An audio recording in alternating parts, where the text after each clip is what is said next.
"Ma'am, I'm going to need you to end that call immediately." The flight attendant's voice was calm, but there was something underneath it, something tight, almost rehearsed, like she'd said it before but never in a situation quite like this. The woman by the window didn't look up right away. Her fingers tightened slightly around the phone pressed to her ear, her eyes fixed beyond the glass where the sky stretched endless and pale. "They've already found me," she said quietly into the receiver, her voice steady in a way that didn't match the tension in her shoulders. A pause. Then, almost like a whisper meant only for herself, "It's happening sooner than we thought." Outside, cutting through the clouds like shadows with purpose, two fighter jets moved into formation alongside the plane. They weren't distant. They were close enough to feel deliberate, close enough to feel like a message. A man across the aisle leaned forward, squinting out the window, his voice rising with disbelief. "Are those military jets?" The murmur spread like a ripple through the cabin, quiet conversations turning into uneasy whispers. The woman finally lowered the phone just slightly, her breath slow, controlled, as if she had practiced this moment 1,000 times in her head. "Ma'am?" The flight attendant pressed again, a little firmer now. "You need to— Do you hear that?"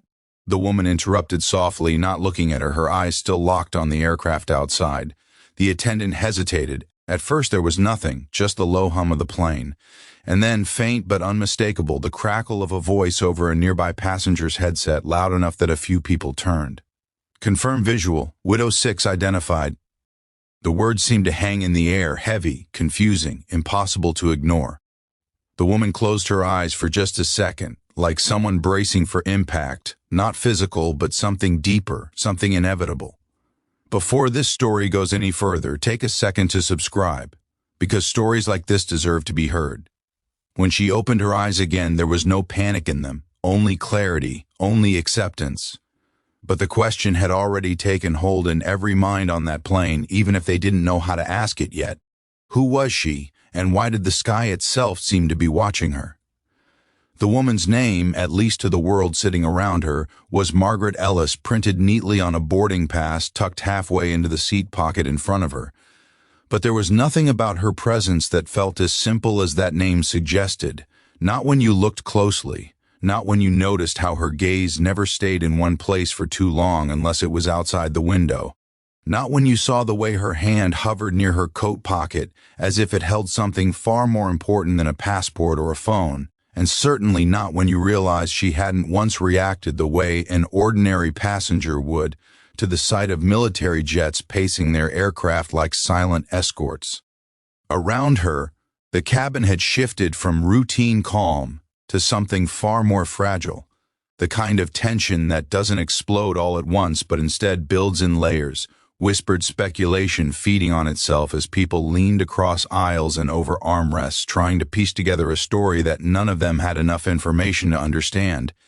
And yet, in the center of all that uncertainty, Margaret remained still, her posture upright, her expression composed in a way that almost felt out of place, like she had stepped into a scene that everyone else had just discovered, but she had been expecting all along.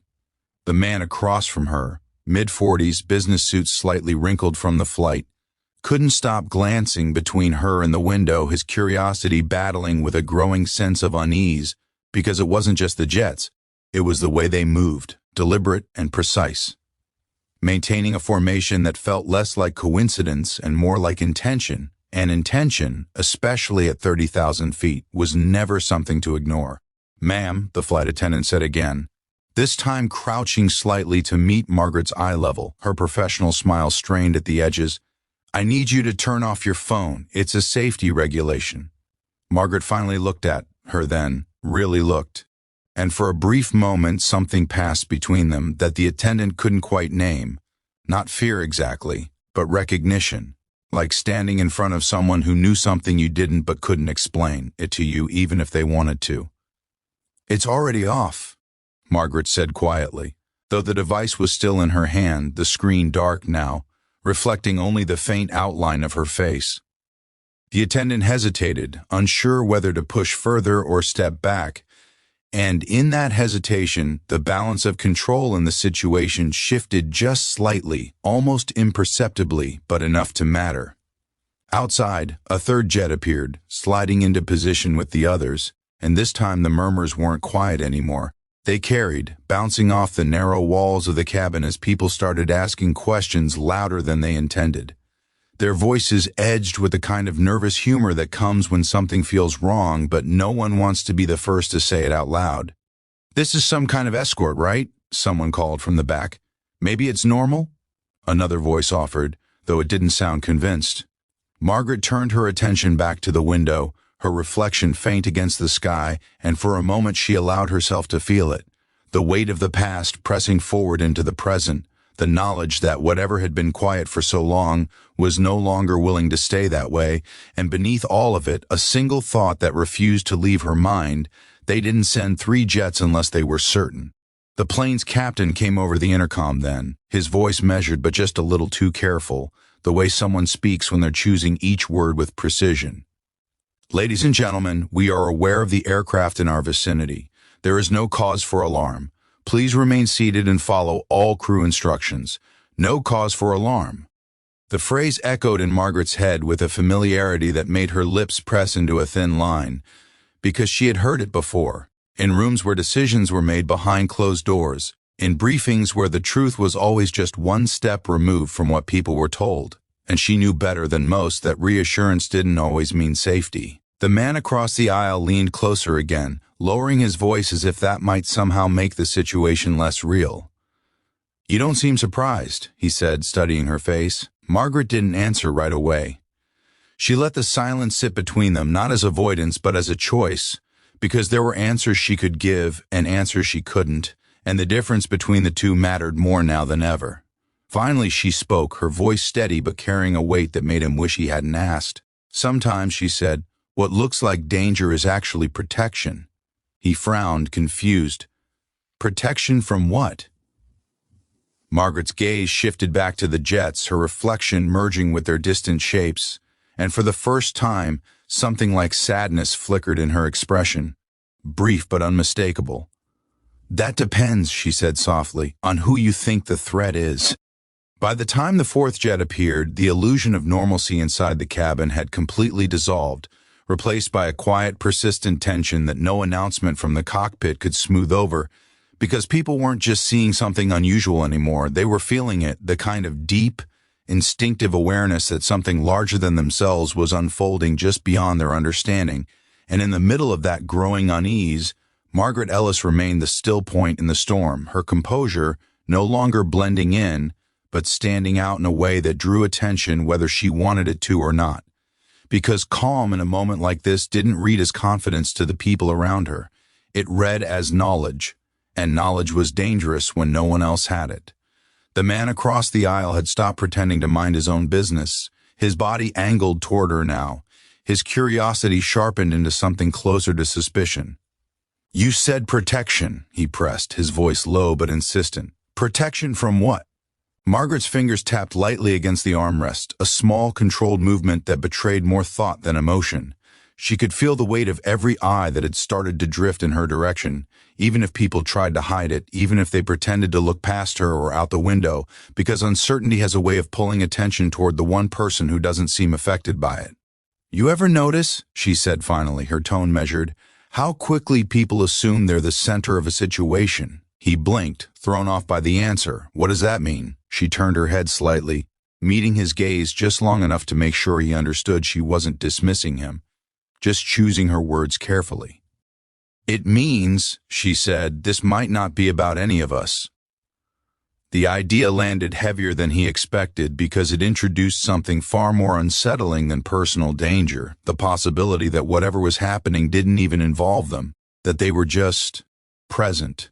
Outside, the jets adjusted their formation again, tighter now, more deliberate, and one of them dipped slightly, aligning almost perfectly with Margaret's window, as if it were marking her position specifically. And that was the moment when the murmurs turned into something sharper. Fear no longer masked by curiosity, but edging into open concern, because coincidence could only stretch so far before it snapped under the weight of what people were seeing. A different flight attendant approached this time, older, her expression more controlled but her eyes sharper, scanning not just the cabin but Margaret herself with a level of attention that suggested she had been briefed on something, or at least suspected more than she was letting on. "Ma'am," she said, her voice calm but firm, "I'm going to ask you to come with me for a moment. It wasn't a request." Margaret looked up at her, studying her face the way she had studied countless others in moments where the truth sat just beneath the surface, waiting to be acknowledged. "Is that for my safety?" she asked quietly. "Or yours?" The attendant didn't answer immediately, and in that brief pause, the question itself became the answer. Around them, the cabin seemed to hold its breath, conversations fading as people pretended not to listen while listening to every word. Because whatever was happening had found a focal point now, and it was sitting in seat 14A, holding a silent kind of authority that no one could quite explain. "Please," the attendant said again, softer this time but no less insistent. Margaret exhaled slowly, a controlled release of tension that had been building since the moment she saw the first jet. And then she nodded, not in surrender, but in acknowledgement, because some moments couldn't be avoided, only navigated. As she stood, every movement deliberate, the plane seemed smaller somehow, the space between rows narrowing under the weight of attention, and for a brief second as she stepped into the aisle, her eyes flicked once more to the window, to the jets that had followed her across the sky, and in that glance there was something new, something that hadn't been there before. Not fear, not uncertainty, but a quiet, unspoken question. Had they come to contain her, or to make sure no one else could reach her first? The aisle felt longer than it should have as Margaret stepped forward, each movement measured, each breath steady in a way that came from years of learning how not to let the moment control you. And yet even with that control, there was a shift inside her now, something irreversible. Because the second she stood up, the situation stopped being contained to whispers and glances and became something visible, undeniable, something that forced everyone on that plane to confront the fact that whatever was happening had a center, and it was moving, and it was her. And as she followed the flight attendant toward the front of the cabin, she could feel the weight of that realization pressing in from all sides, not as fear but as awareness. Because awareness changes people, it strips away assumptions and replaces them with questions that don't have easy answers. And Margaret had lived long enough to know that once those questions begin, there's no going back to the comfort of not knowing. The older flight attendant led her just past the curtain that separated first class from the rest of the cabin, then paused, turning slightly as if deciding how much to say and how much to hold back. Because even here, even now, information was being measured, controlled, filtered through layers of responsibility and uncertainty. "We've been asked to keep things calm," she said quietly, her voice lower now, more human, less procedural. "But you need to understand, this isn't routine." Margaret gave a small, almost knowing nod, her gaze steady. "I never thought it would be," she replied, and there was no defiance in her tone, only acceptance. The kind that comes when you've already played out every possible outcome in your mind and reached a point where none of them surprise you anymore. The attendant studied her for a moment longer, as if trying to reconcile the calm woman in front of her with the escalating situation outside, with the jets that were now undeniably pacing the aircraft with purpose, their presence no longer something that could be explained away as coincidence or protocol. "They used a name," the attendant said finally carefully. "Over a channel one of the passengers picked up. Widow 6. The words landed softly, but they carried weight, the kind that changes the air in a room even when spoken quietly, and for the first time since this all began, Margaret's composure shifted, not breaking, not cracking, but adjusting, like a piece of a puzzle finally aligning into place. She closed her eyes briefly, drawing in a slow breath, and when she opened them again there was something different there, something deeper than calm, something that felt like resolution. "I was hoping they wouldn't use that," she said under her breath, almost to herself, but the attendant heard it, and the implication of it sent a quiet chill through her, because this wasn't confusion anymore. This wasn't a passenger caught in something beyond her understanding. This was someone who recognized the code, who belonged to whatever world had just intersected with theirs.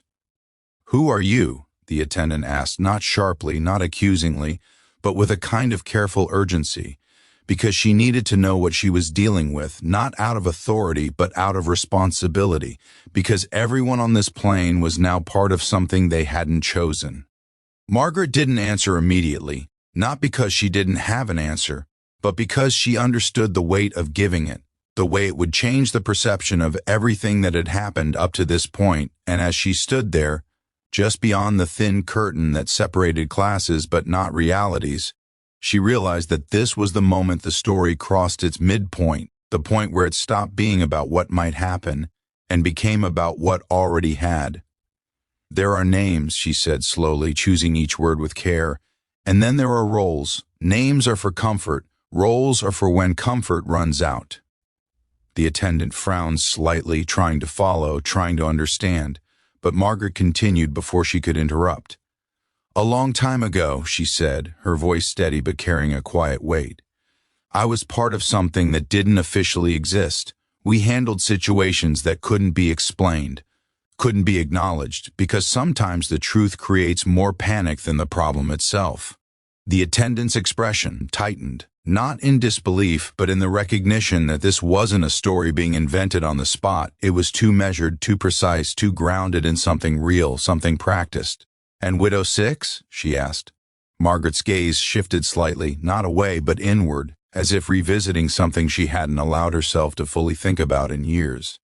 "That was the last call sign I ever answered," she said quietly, and in that moment the pieces began to fall into place, not completely, not enough to form a full picture, but enough to understand that the woman standing here was not who she appeared to be, that her calm was not ignorance but experience, that her silence was not confusion but restraint. Outside, the jets adjusted again, closer now, their formation tightening with a precision that spoke of coordination, of intent, and for the first time, the possibility shifted in a way that no one in the cabin could see but Margaret could feel, because she knew how these things worked. She knew the language of movement, of positioning, of presence, and this didn't feel like an interception anymore. It felt like containment, like something was being held at bay, something that hadn't reached them yet but was close enough that it mattered. "They're not here for me," she said suddenly, the realization forming as she spoke it, her voice low but certain. The attendant blinked, caught off guard. "What do you mean?" Margaret turned slightly, her eyes moving toward the front of the plane, toward the cockpit, toward something unseen but now impossible to ignore. "If they were here to take me in," she said, her tone calm but edged with clarity, "we wouldn't still be flying." The weight of that statement settled heavily, because it introduced a new possibility, one that shifted the entire narrative from suspicion to something far more unsettling, something that extended beyond a single passenger, beyond a single identity. "Then why are they here?" the attendant asked, her voice quieter now, not out of fear, but out of the need to understand. Margaret held her gaze for a moment, then spoke the words that would change everything moving forward. "To make sure nothing reaches us," she said. And in that moment, the story crossed a line it could never return from, because the question was no longer who she was, but what else was out there, what could possibly require this level of response, this level of silent, precise protection. And as the plane continued its path through the sky, carrying people who had boarded expecting an ordinary journey, the truth began to take shape in a way that was both unsettling and strangely grounding. Because sometimes the most important realization isn't that you're in danger, but that someone, somewhere, has already decided you're worth protecting. And in a world that often feels uncertain and divided, that idea carries its own kind of quiet strength. A reminder that even when we don't understand the forces around us, there are still those who choose responsibility over fear, protection over power, and maybe that's what matters most. So wherever you're watching from, remember this: not every unknown is a threat. Sometimes it's a shield you don't even see, and maybe the real question isn't why it's there, but who chose to stand between you and whatever you'll never have to face.